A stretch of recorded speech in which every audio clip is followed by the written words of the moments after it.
Welcome everybody to the Office of Undergraduate Research Education Series. Today it's on pursuing research opportunities as an undergraduate, navigating challenges and exploring solutions. Today's speakers are Dr. Anu Asnaani and Brooke Franklin. Next slide.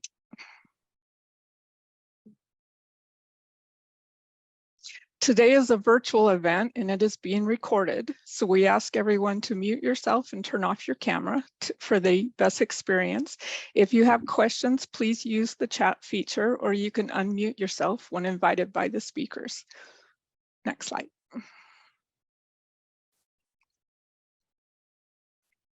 This is the event evaluation. We invite everybody to fill it out afterwards. But if you are a Europe scholar or a SPUR scholar, you are required to fill out this evaluation form to get credit for attending the event. Next slide. The mission of the Office of Undergraduate Research is to facilitate and promote undergraduate, student, faculty, collaborative research, and creative works in all disciplines throughout the University of Utah campus. In recognition that excellence requires diversity, we pursue this mission through equitable programming that promotes diverse representation and social justice.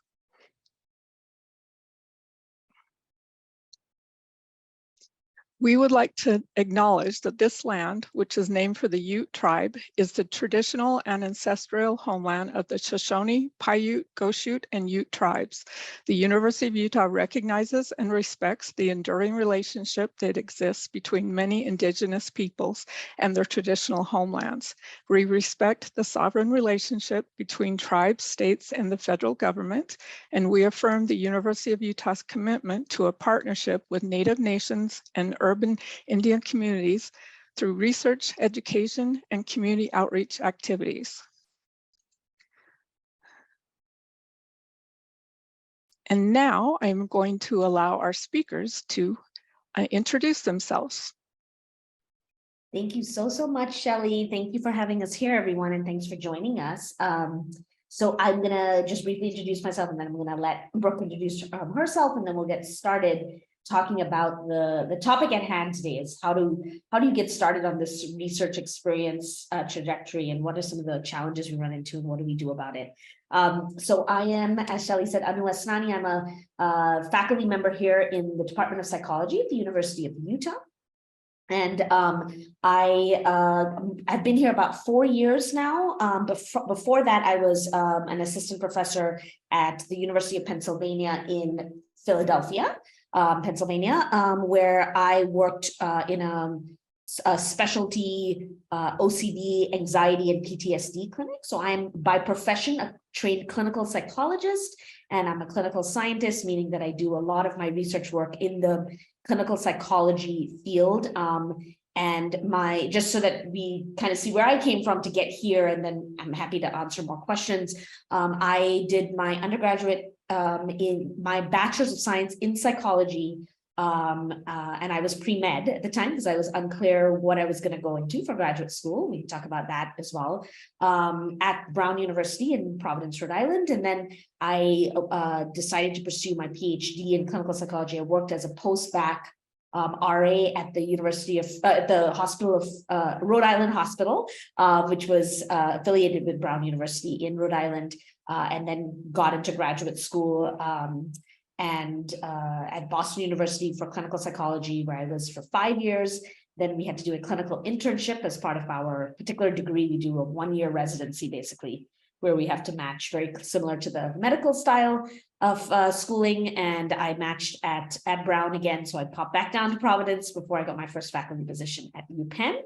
After being at UPenn for about 5 years, I came here to the University of Utah. And here I run the Treatment Mechanisms, Community Empowerment, and Technology Innovations Lab, which is really an amalgamation of the work that I've done across from the very beginning of my training, even as an undergrad RA, all the way up to what I do now, which is really looking at how do treatments for fear-based disorders work, and how do they not work, and who do they not work for, and who do they work well for, with a specific focus on community settings and locally and globally, trying to understand how do we bring evidence-based treatments to these communities, but more importantly, how do we reevaluate what these treatments need to be and how we can apply them better to reach more individuals who are in need of them. So that's kind of my trajectory to get here, and I'm going to let Brooke just briefly introduce herself, because we're going to hear more from Brooke and her specifics of her journey a little later in the presentation. Yeah, so my name is Brooke, and I'm one of Dr. Asnaani's graduate students. And so I went and got my undergrad degree at the University of California, San Diego. And I majored in human health psychology and human developmental sciences. I was also pre-med at first. And I got my first research opportunity my junior year of undergrad. And then I'll talk more about my journey in a bit, but after graduating, I was a clinical research assistant at UC San Diego and the San Diego Veterans Affairs healthcare system. And then I just finished my first year at the University of Utah as a graduate student. So I am a graduate student in clinical psychology. And I think that's pretty much it for now. Yeah. And just for the folks, that's great. And for folks who don't know, so and particularly you for graduate school, you have master's programs, you have PhD programs. So Brooke is enrolled in the PhD program, which you do a master's within it, and then you get your PhD.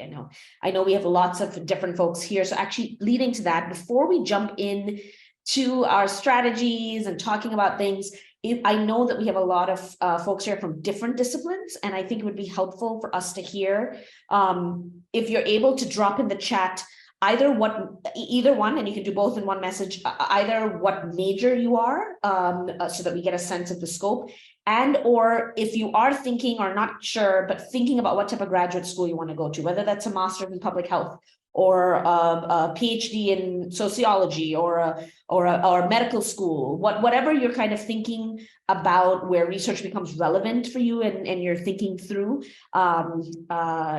it doesn't need to be set in stone, like I said. If you could drop that in the chat, just for me and Brooke to get an idea of who's here, because obviously we're coming from the psychology perspective, but a lot about what we're going to talk about today is more general information for all of you looking for research kind of experiences. So let's have both of us have a look here at what's coming in. So I'm seeing biomedical physics, sociology, bio and med school. There it is. Possible masters in public health, math, criminal justice. Not sure about the graduate school. That's totally fine. That's how we're having these discussions.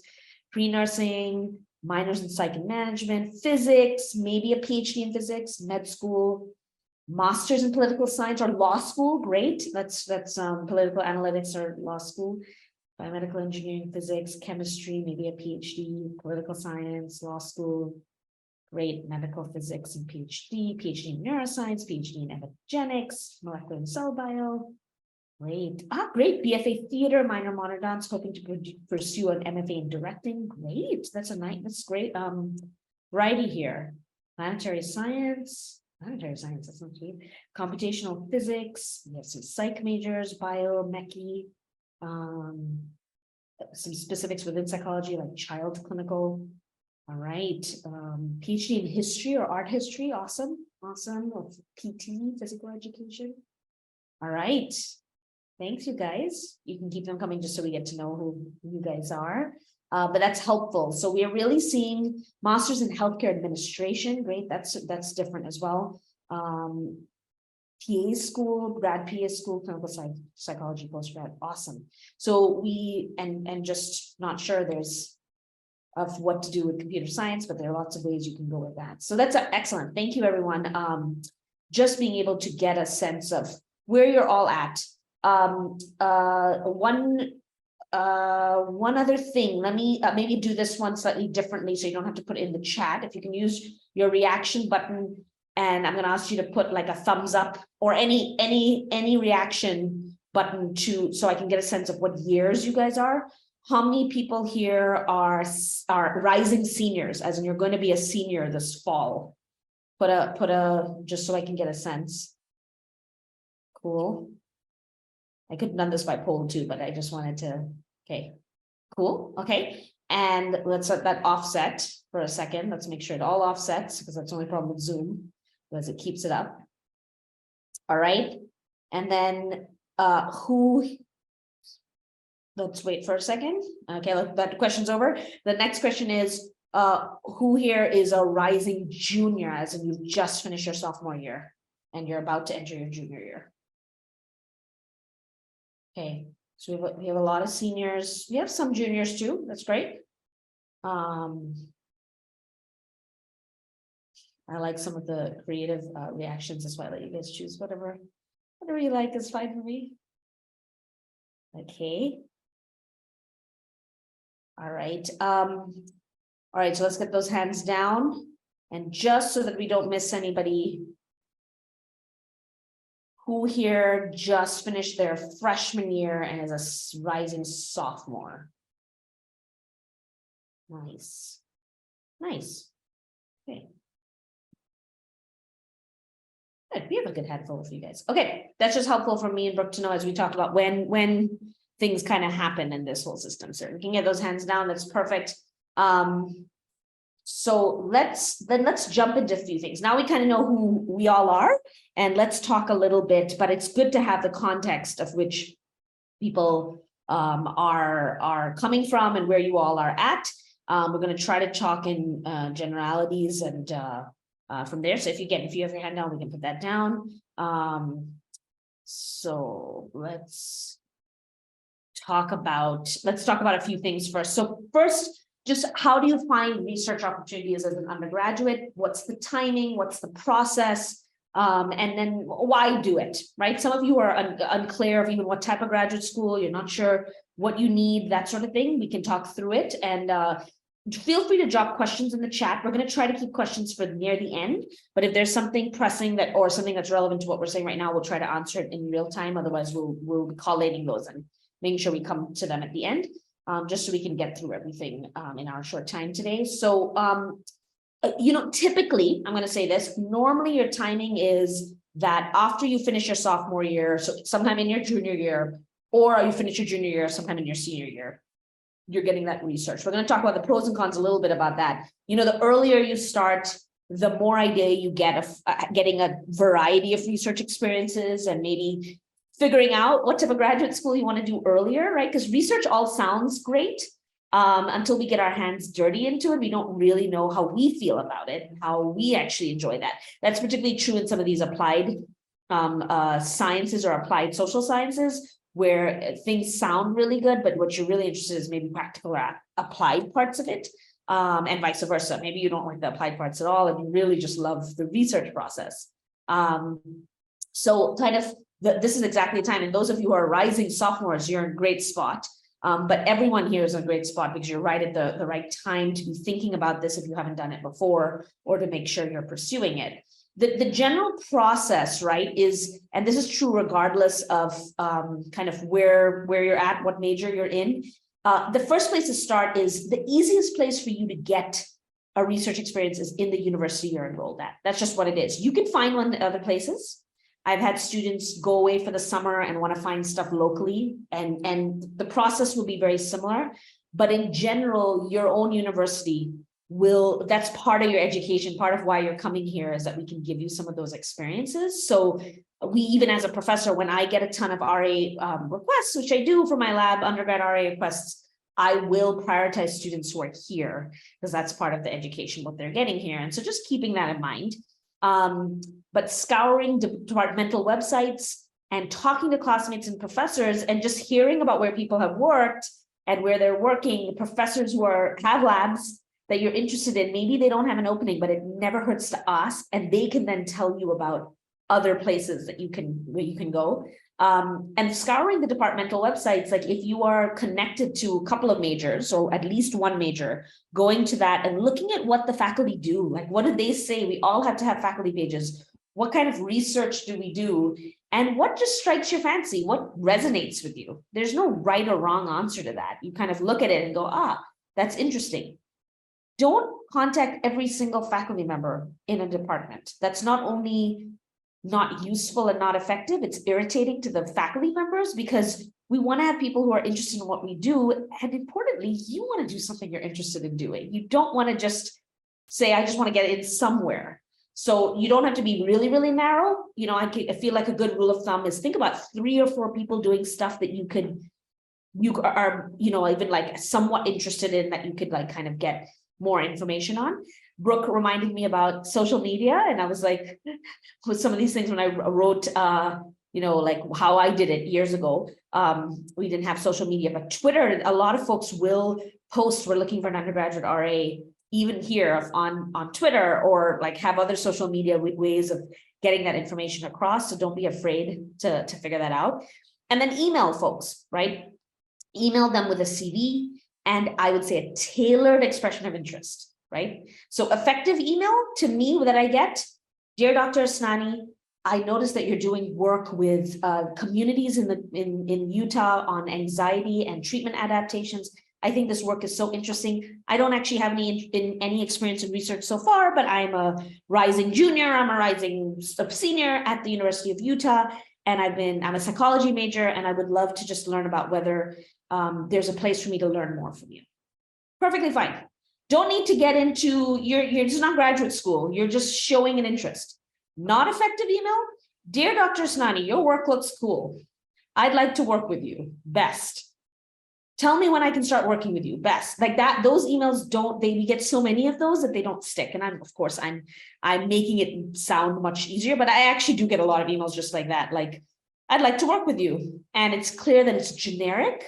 So keeping it even a little tailored, 1 line or 2 line that shows that you have read what that mentor does is more likely to stick in terms of them taking that interest and hearing what you've done. And the other thing I will say is that I actually found my very first undergrad research experience, I did it this way. It was through departmental listings in my university. But my first one outside of university, when I started to become a postback, was actually Googling. So even Google searches still work because people will post them on their websites and they'll come up on Google. Brooke, real quick, anything you want to add here on process? I know you're going to get into your example of what it was like for you, but anything off the bat here? I'll get into process. Okay, great. Yeah. Okay, awesome. Yeah, so I'll leave it for there. And so why even do research? I mean, all of you are here listening. I'm guessing you have some compelling reason, but just so that I know that folks are clear on what some of the specific reasons are, we recommend it, we encourage it in our students. Even for a bunch of you are unsure about your post-grad plans, you're on the fence, you're not sure. The way to figure that out is to have different experiences, right? And so being able to, for instance, I was pre-med and I wanted to do something very applied. I thought I wanted to be a psychiatrist. So I was always interested in mental health. And I did all my pre-med requirements and I got into a research assistant position, which was a clinical research assistant position where I did clinical interviews. And I got to dabble in some research, starting to think about research ideas. And I realized, oh my God, I love that part. It's not that I dislike the clinical part, but I really loved the research part. And so it became clear in my junior year, as I progressed to my junior year, where I was getting ready to apply for med school and take the MCAT and all of these steps that need to happen. I realized that I actually didn't want to do that. I didn't want to go to medical school. I didn't want to wait 4 years in my particular case to do research. I wanted to start research earlier. So a PhD suddenly, which was not on the horizon at all when I entered undergrad, came up as the thing to do. And I wouldn't have known that unless I had tried out some research and realized that I'm actually pretty good at it and I like it, right? So the other thing to really understand is that the specific topic doesn't matter as much as the skills learned. I think people get very stuck on that. They're like, I want to work on, studying this one sociopolitical phenomena in this particular group. And so I need to work with a professor who does exactly that. That's not entirely true. It's good to be in the general ballpark of area. Like if that's a political science issue, then you're in the political science department, right? If you're going to med school, many people work in biology or chemistry labs, looking at either molecular science or specific chronic disease areas that are in the medical field. But it's not like if you worked on in a lung cancer lab, then now you need to be an oncologist when you go to medical school. That's not quite how it works. What folks are really looking for is that you've shown an interest in engaging in that scientific discovery, and you're going to be highlighting the skills when you're applying for graduate school, right? When you get to that stage. This one is right now just getting that initial experience and the college experiences that you need. And it just shows your ability to manage grad school. Can this person juggle things? Can they do tasks with attention to detail? When I get asked for people to work in labs as a reference, that's mainly what the PIs, the principal investigators, ask me. Can this person juggle different responsibilities? Are they on time? Like, do they take feedback well? It's like these very big questions, and then they'll get into kind of broad questions, and then they'll get into specific questions like, how do they do with following an experimental protocol? How do they do with sticking to a study's rules? That sort of thing. It doesn't matter what the content is at that time, right? My very first lab experience was working in cognitive psychology, looking at kind of expectancies people had about different objects, very different than what I do now as a clinical psychologist. My second job, I worked in psychiatry, so it got closer, but I worked in an area of like clinical diagnostic interviewing, which I don't do right now, but it's healthy in what I've figured out right now. But it didn't stop me from getting into graduate school just because I had done work in borderline personality disorder, even though now my work is in anxiety disorders, right? It didn't need to be so connected.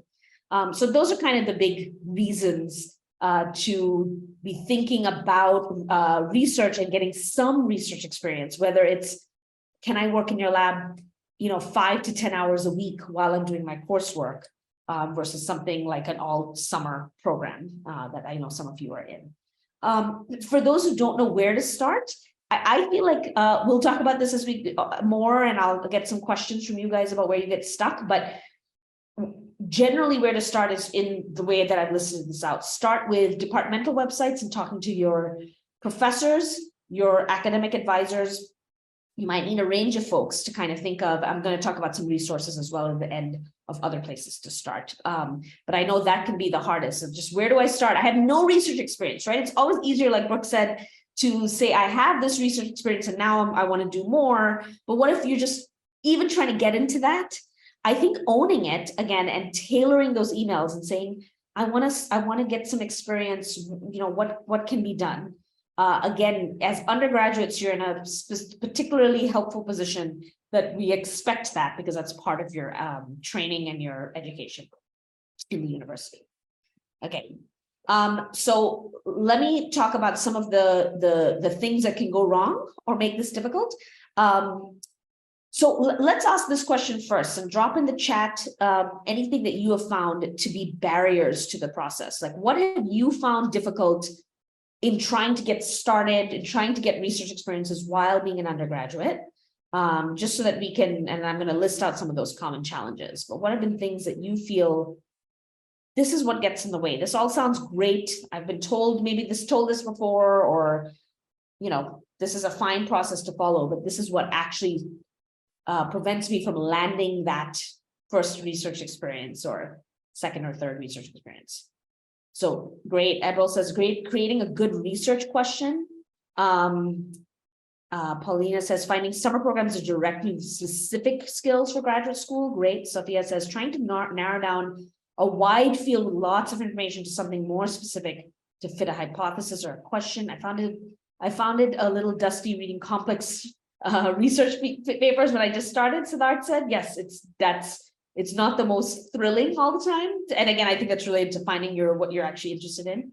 And then Kaylee's saying faculty prioritizing grad student work, I'm guessing over undergraduate student work, which is super fair, but still a challenge. And I think we can own that. And I can talk a little bit about what we try to do as faculty who have graduate students, but still prioritizing kind of the education of undergraduates, because you guys are the next wave in the pipeline. Labs that labs that I'm interested in to work with, it's just not accepting new students. That's discouraging. I can see that. Just for time, let me, and you can put some more in there. But I think these are all great and all related, right? So no response or a lack of availability, that to what Yana just said, from professors that you do reach out to. Not being sure what you want to work on. What is that question? What is the hypothesis? Maybe feeling a little shaky on your coursework, or finding some of those articles tedious to read and sort through. And then the real challenges or barriers of like, just you have a conflicting job, you have a conflicting commitment.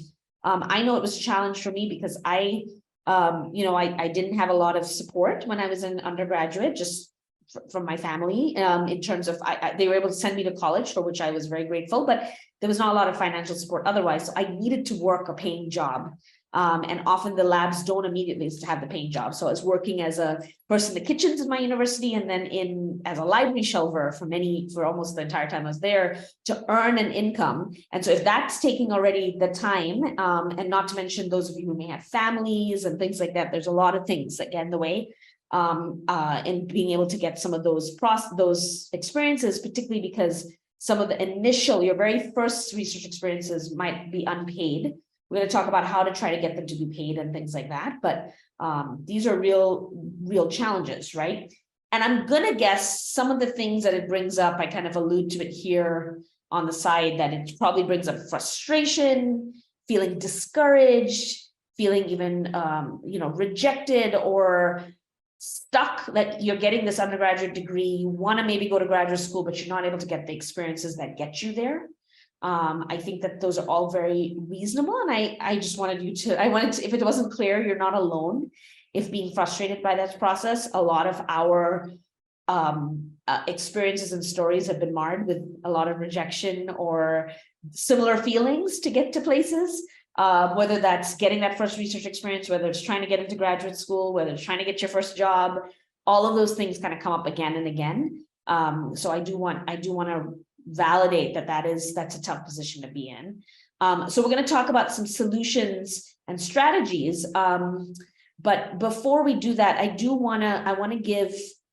like it's helpful to hear a testimonial of kind of an idea of some trajectories. They're not going to all be the same for all of you. I've been sharing a little bit of mine with bits and pieces, but I think Brooke, being now a second year in graduate school, it's very recent that she's gone through this. So I'm going to ask Brooke just to share a little bit with us, her undergraduate research journey, how she even got into it, right? The challenges and successes, and how she chose those postgraduate pursuits. How did she come up with the questions that she was interested in? And how did that lead her to where she is right now in the graduate school process? So Brooke, if you want to share a little bit with us, that would be awesome. And if any questions come in the chat, I'll ask you. Yeah, absolutely. So when I was an undergrad, I felt very lost with what I wanted to do. I think it's pretty common. I was pre-med, and then I was majorless for a while, so I was undeclared. It was kind of a joke among my friends, like Brooke has no major. And then I ended up majoring in psychology and human developmental sciences, but I still didn't really know what I wanted to do. So I was interested in research, and I had no idea how to find opportunities. I had no idea what paths there even were for me. And so the way I got my first research experience was actually through talking to one of my professors. So I had a class, I found the content very interesting, and the professor did research related to the content of that class. And I actually approached this professor after class and talked to him in person, and basically just expressed my interest in his research, and was pretty much just asking, like, do you have any room for me to like work with you, get involved in your work in any capacity, like as an undergrad research assistant. And then it sort of worked out. And he did have the space for me. So one thing I want to say about that is, in both of the research opportunities I got as an undergrad, it came from talking to professors, but before that, I sort of like built those relationships by engaging in my classes. So when I went and talked to that professor, he knew my name because I was talking in class, I was raising my hand. And I think that's something really cool that you can do to just sort of like set the stage, so that when you go to talk to that professor, they already know you. and they see that you're genuinely interested. So that's just one thing you can do. And so that was actually a social psychology lab. And so it wasn't really exactly what I wanted to do, but I just knew I could sort of start building those skills and dip my toes in the water of doing research. And it was a good experience that ultimately like added to my story as well, even though it wasn't directly related to what I wanted to do. So that was at the end of my junior year of undergrad. And then my senior year of undergrad, I started to get a little bit more clear on, okay, I'm interested in research and psychology, but for me, I always knew that I was really passionate about health. So I'm very interested in both physical and mental health and sort of preventing physical and mental illness and improving them. And so I eventually realized that I wanted to pursue clinical psychology, and specifically in the health realm. And so I realized I needed to get a research position that was sort of closer to my field of interest, at least something clinical psychology related and something preferably health related. So at this point, it was the second half of my senior year. And so it was important to start looking for more aligned opportunities, just something a little bit more tailored. I still felt very lost at this point. I didn't have my exact research questions. So that's important too. I'm still figuring them out. I'm in graduate school, and that's sort of what I'm doing now, figuring out those questions that are most important to me. But I was at least starting to get an idea. And so I got my next research opportunity by reaching out to another professor. So this was another psychology professor I had, and this is an important part of my story because I was searching for research opportunities at this time, and it was spring, and so I was trying to find something to start soon, but also for after I graduated. And I was sending emails, I was applying to job postings online, and I wasn't hearing anything back. I didn't hear anything back for a while, and I was very discouraged and frustrated. I had only had that undergrad RA experience that wasn't health related at all, and was just sort of more routine tasks, no independent research experience. So I was very discouraged. And the person that I ended up working with, I think I emailed her about 3 times over a 2-month span. And I'm not saying you don't want to put all your eggs in one basket. And I wasn't, but I just say that to say, you have to really, when you're feeling that rejection and frustration, it's so hard and discouraging. And I was honestly starting to feel like maybe I just can't do this. I can't get the experience. It's just, it's too hard. Maybe this isn't going to work out for me.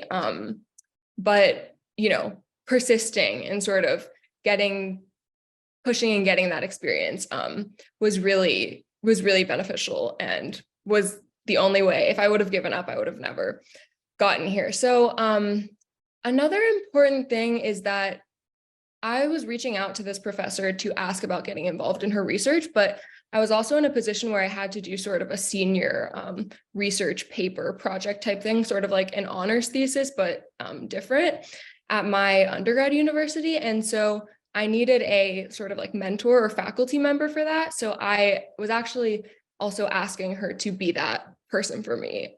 And she agreed. And that was sort of a way to like start developing a relationship for a few months during the school year and have her work with me and see what I can do. And then after that, I was able to start working with her. She was a professor and also works at the Veterans Affairs healthcare system. And so I was able to come onto her grant and sort of start doing work with her in that way. And, not every research opportunity you get you're not always going to find someone who's going to be willing to help you and mentor you in that way. But I think if you just keep trying, you can get lucky and find someone who's willing to sort of see that you're committed and commit to you. And that's it was partially luck. I found someone who was in the field I wanted to go into and was willing to help me get those experiences and sort of explore my interests. So what else do I want to say? Can I ask you real quick, just because I Yeah. think that's a helpful, you're talking about this idea I'm going to bring up next of persistence is key. Yeah. Not rejection is key. You contacted this professor 3 times. Do you remember now? I know it's been a little while, but do you remember how you first approached them about why you wanted to work with them? Mhm. Because I think that's where a lot of students get stuck about, you Yeah. know, like, how do I, if I have no experience, what leg do I have to stand out? If I don't Right. have a research question that's really specific, what leg do I have Yeah. to stand Yeah, definitely. So yeah, that's actually relates to a big key thing that I wanted to emphasize, which is like, Okay. be genuine and express your interest, like whatever that is. Like, you don't have to come up with a question or, and like Anu was saying previously, you don't want to act like you're interested in something you're not. But for me, I knew I was interested in physical and mental health, and I knew that that was the work she was doing was in that realm of physical and mental health.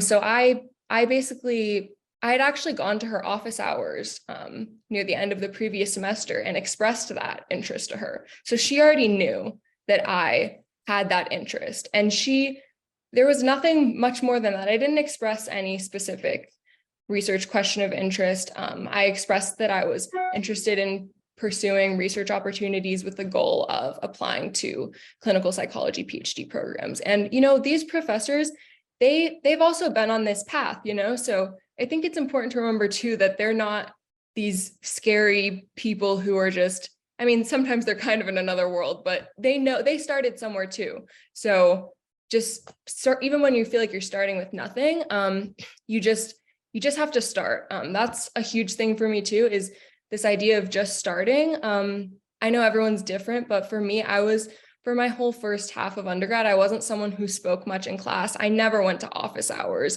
engaged with professors after class, anything like that. And I really had to change and just tell myself to just start and put myself out there, even though I didn't have the confidence. So sort of, yeah, just put yourself out there. And that's the only way you can get these opportunities. And if you persist, you will find something eventually. You just have to keep going, even when it's hard. That's so great. That's such important advice around, and you know, I will say, like, I know, you know, some people said that professors will prioritize their graduate students. You're right, these things do happen. But also, to Brooke's point, they've been in that position before. Sometimes we're just overwhelmed and we just miss it. So sending a reminder, I'm going to talk about this in strategies in a second, right? And even if, like, Brooke still found this faculty, she said that really nicely. Try not to put all your eggs in one basket. There may be one faculty you really want to work with. Sometimes you get lucky and it works out, but keeping a little broader range, again, coming back to what I said, why you're doing this is to get broader skills. It doesn't mean you can't ever go into, like, if Brooke had found someone else who was going to give her some of the same skills to get her in line, or only did with physical health, or only did mental health, that she wasn't able to make that pitch for when she was coming to graduate school, which she did, and which is what she's doing right now, right? Yeah. And another thing that reminded me of is, it was, I don't know, 2 years ago at this point, or however many years, I'm remembering now when she finally reached back out to me, my previous mentor, this person that I had been emailing, you know, she had apologized and said, you know, I get a million emails and life is just so crazy. You know, she meant to get back to me. And she had actually said that my persistence and continued interest and commitment to the process showed her something about me. And that's right. Absolutely. Let's see that. And if they respond to you, responding right away, things like that, yeah. that's what will set you apart, so that professors are willing to take that chance. Right. Yeah. I like that a lot. And I will say, and there's things that happen. So a million things that the professors are managing, but also there are a lot of things happening behind the scenes where faculty are on leave for different reasons, family leaves, on sabbatical, are running a particular committee, are organizing a conference. So that particular year had just got a grant that they're trying to get off the ground. There are multiple things. So if you don't hear back, or somebody says they're not available, it's not a mark on you and your ability. I think that's also important. People often feel like, oh, this one rejected me. They actually read my stuff and they still said no. It doesn't mean that there's a problem with you. There could be a lot of things going on with that faculty. And that's why you want to reach out to multiple people and not kind of focus on that. Brooke, that's really helpful. Anything else you want to say here before I move to that and to some of the strategies? I guess just one more time, I just want to emphasize, that you should really take advantage of getting to know your professors, especially in the field you're going into. Even if their research isn't what you want to do, even if they're not accepting people, you know, they're a resource to you, and getting their mentorship, go, probably no one's in their office hours half the time. Go talk to them and ask them for guidance and for advice. And you can build that relationship and show them your interest, and a lot of them will help you. So I think it's important. I like that a lot. That's a really great point. And that leads us nicely into what are some of the solutions. And I wrote here, persistence is key. And you heard that from Brooke's story. And it's been true of my stories when I've reached out and not heard anything or gotten rejection and then kind of continuing.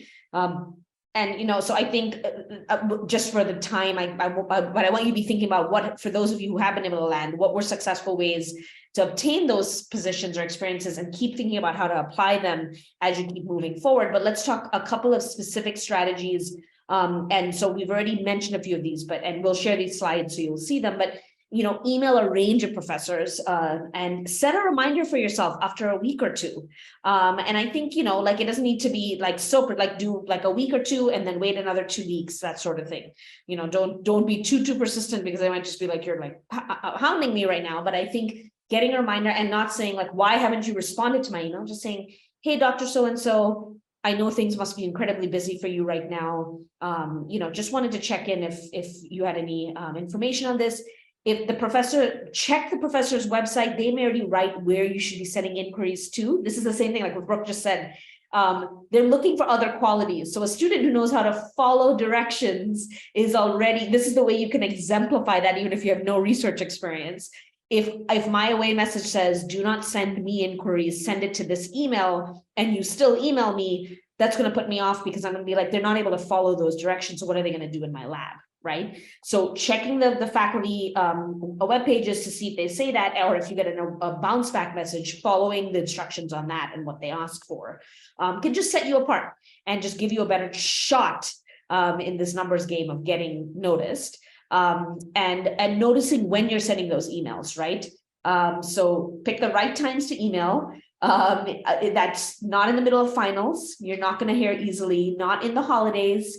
You know, there are things like that, like do it at, you know, beginning of the semester, beginning of summer, or as the summer is progressing for the next school year, that's fine too. And make it tailored. I can't say enough about that. That shows again that you're aware of what they're doing and you're open and interested in doing that versus just interested in landing any position.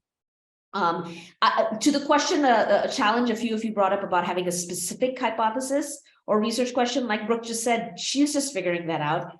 Heck, I'm still there are times when I'm still trying to really get to what do I really want to work on? And I've been doing this for like 15 years, right? That question changes and morphs. You do not need to have a specific question. And in fact, if you come in too specific, so I've gotten emails like that too. Hey, Dr. Asnaani, I see that you work on mental health outcomes in communities. I'm specifically interested in the role of personality and how it interfaces with autism within this particular identity group. Okay, now you've gotten so specific that I can just go, I don't do any of that. I don't think I can help you. So you kind of want to keep it at this stage a little broader. When you're going into graduate school, you can get more specific, but right now you want to say, I would just love to learn with how to work with people who are in distress and how to look at the ways different factors influence, mental health. Keeping it broad, but that it's something that I do. Like clearly I'm a psychologist. If you said that to me and I'm a biologist, then that would not help me either, right? So kind of figuring out that middle ground. And when you're not sure, this is where asking another professor who's maybe not even in the content area, like Brooke said, of where you want to work, but getting that feedback, asking even graduate students, and then I'll talk about a few other resources, using the resources in your hand to get like feedback from academic advisors of what you should be saying, so you don't have to do that alone.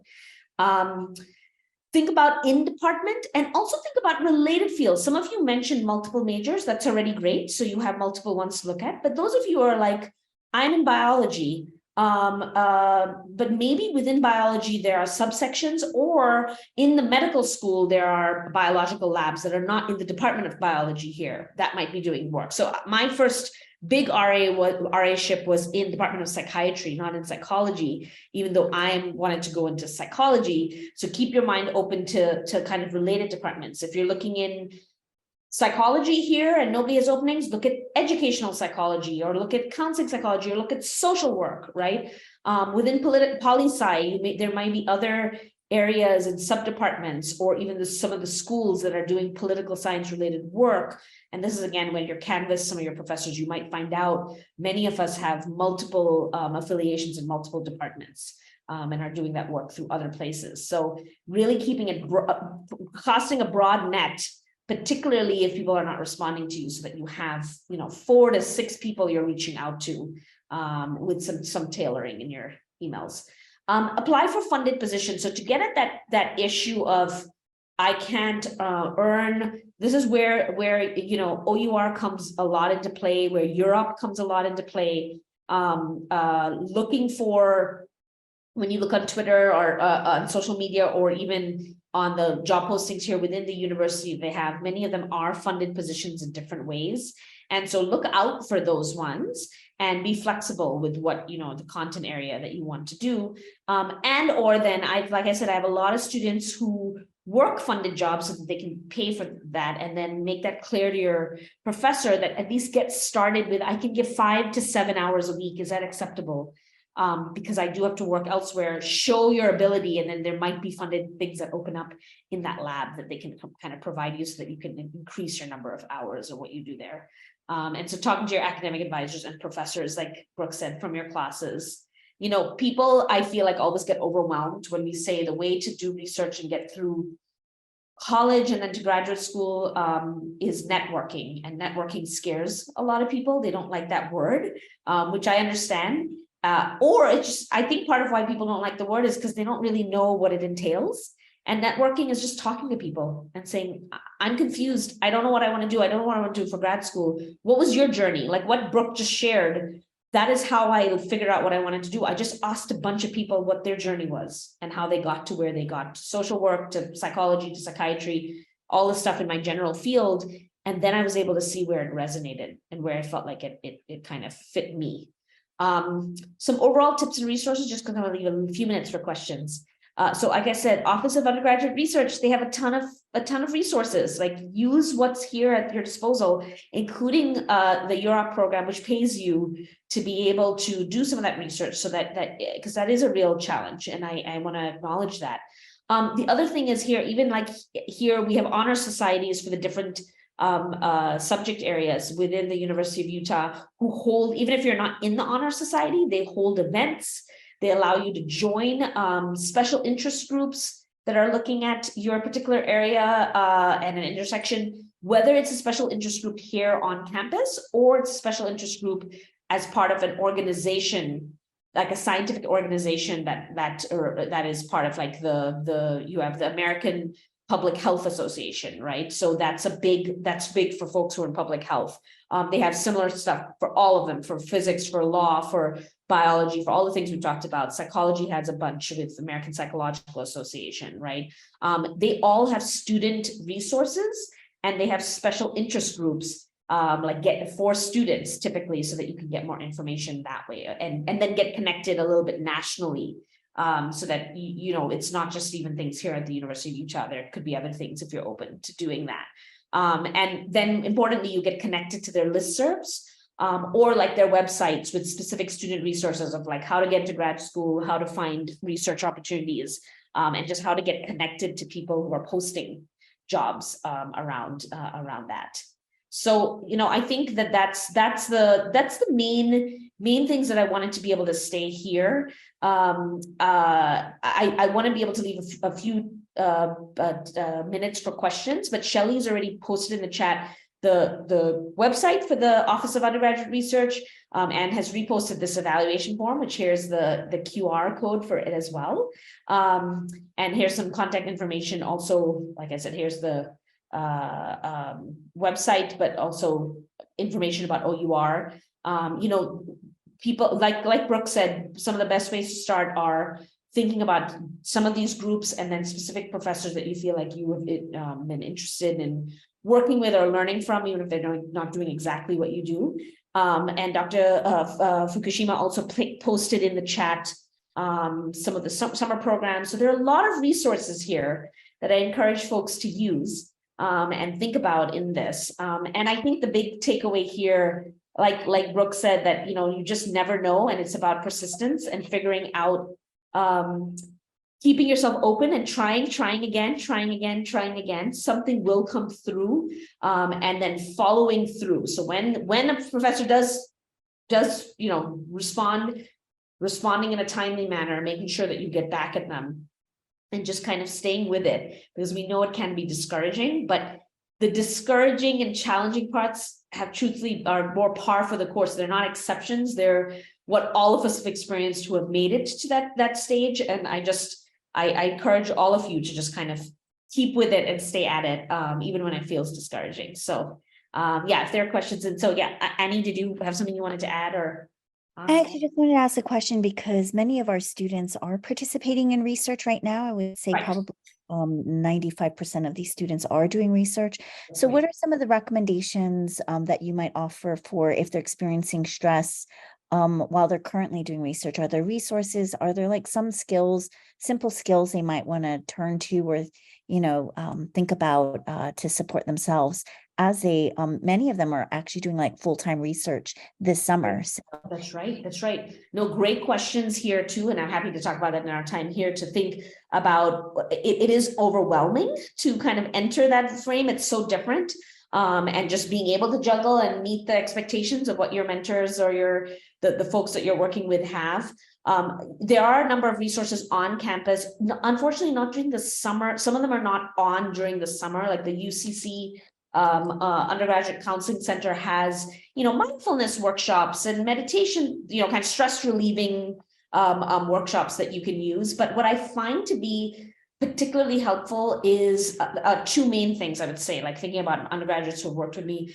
The social support can be very, very powerful. So attending these types of programming, kind of being connected within groups wherever possible, within your labs, within your teams, kind of seeking out. One of the things I used to do is did my work, found it stressful, and I would just set up a time, one time a week to every 2 weeks, a half an hour discussion with somebody on the team, even if it wasn't somebody that I was directly working with, like it's a graduate student, the faculty member, another undergrad, it doesn't matter. Somebody you can just talk through about how you're coping with what you're doing and what their experience has been and what again, their journey. That journey piece can help you anchor back to managing your stress and realizing you're not alone with maybe floundering with some items and things like that. So I think that the social support piece is really big. And then the second piece, aside from stress management and using stress management tools, and I see Brooke has any ideas also around how to cope with some of the stressors of being in research. The other part is communication. Communication becomes key with your mentor, with the PI, with the head researcher, with the faculty, whoever's in the head, your head supervisor, being able to say, I'm finding this difficult. I'm not able to keep up with my tasks. I stress a lot about the task. I'm worried I'm not doing it right. I'm worried that it's not tailored to what I want to actually do. I'm worried it's not helping me figure out what I want to do for graduate school. Anything that's coming up. You don't want to bombard them, but I feel like it's very reasonable to bring that up, and it's a good practice for you when you're leaving this and going to the next stage to know that that's going to be an important part of thriving and moving forward past that. So yeah, Brooke, did you have any other ideas or thoughts from your own experience? Yeah, so I was going to say communication as well, and like in communication is important in general, but I think, specifically if you're having stress over tasks, or if basically communicate when you're struggling with a task or something stressful because you're lost or you're just trying to figure it out on your own, things like that. I've found that it's much better to communicate sooner. It's not like, oh, I don't know, so I'm just going to ask and not try to figure it out myself. Try to figure it out yourself, but communicate what's going on, because I think it's beneficial for the whole research team to not, have your time, you're stuck on something, you could ask someone and then move on, in 5 minutes instead of just stressing over it and trying to figure it out on your own. And then I think communicating too, if there are specific barriers or challenges contributing to your stress, like in your life in general, if you have other commitments or like something else comes up, not just waiting to the last minute and, falling short, yeah, communicating. And then like Anu mentioned, just tools to manage your stress in general, I think are important to learn as you go into this field of being involved in research. I think it can be a stressful field. So I think just figuring out what works for you to manage your own stress, whether that's like meditating, building in that regular social support, building those skills has been important for me. So that's great. No, thank you. And Dr. Fukushima just put in also that Student Affairs has some great mental health resources. What we'll do is to our original presentation, before we send it out, I'm going to add another slide that just kind of summarizes some of these kind of self-care things we could do once we already have landed these positions, or to kind of help you thrive and be successful in the ones that you have, since so many of you are doing research. And any of the skills that we've talked about today can be applied for, even if you are doing research right now and you're trying to figure out the next thing, or or you're doubting what you're doing right now. All of them are to kind of help with that. So we'll make sure we add that in as well. But that's a great question. And again, just to reiterate, that's why I brought up, are you feeling frustrated? Are you feeling discouraged? That's just really, really normal to feel that way. And so what are some ways that we can deal with that? And then when we do land the job, then there are all these expectations. So what can we do to manage that? So I'll make sure we add that a little bit, and including this some of these links that Dr. Fukushima has put into the chat. Any other questions?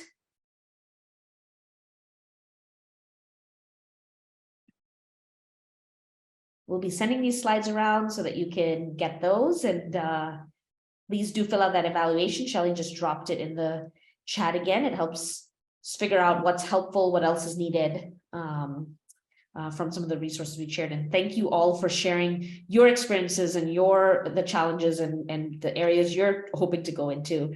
And we just wish everyone a really productive summer. If you've landed something with your research experience, if you're looking, you're in a great time. All of you as rising seniors, juniors, and sophomores are in a great time to do that. And hopefully some of these tips we've given you will help you also land something for the fall and the spring, if that's what you're primarily looking for. So, and just a reminder that all summer program and Europe students should fill out that evaluation form. So thank you everyone for the time and for sharing your questions and comments.